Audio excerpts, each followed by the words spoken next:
तर मित्रांनो, रेस ज्युडिकेटा हा CPC या कायद्यामध्ये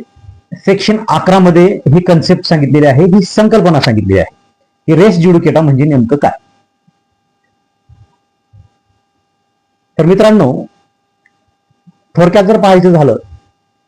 त्या व्याख्येकडे आपण तर जाणारच आहोत, पण व्याख्येकडे न जाता थोडक्यातच पाहायचं झालं तर एखादा दावा, एखादा वाद मुद्दा हा जो की आता सध्या चालू असलेल्या एखाद्या दाव्यामध्ये एखाद्या कोर्टामध्ये तो दाखल केलेला आहे, परंतु तोच दावा, तोच वाद मुद्दा, तोच विषय हा यापूर्वीच्या फॉर्मर सूटमध्ये तो ऐकून घेतलेला आहे, तो त्याच सारख्या पक्षकारामध्ये ऐकून घेतलेला आहे, सेम मुद्द्यावरती ऐकून घेतलेला आहे, म्हणजे की जे वाद मुद्दे आहेत त्या मुद्द्यावरती ऐकून घेतलेलं आहे, पूर्णपणे त्यावरती हिअरिंग झालेली आहे.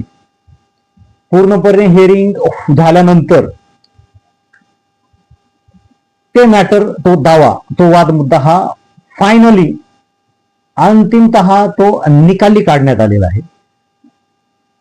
कोण काढलेला आहे तर एखाद्या कॉम्पिटंट कोर्टाने, म्हणजे ज्या सध्या दावा दाखल असलेल्या कोर्टाकडे जे प्रकरण दाखल आहे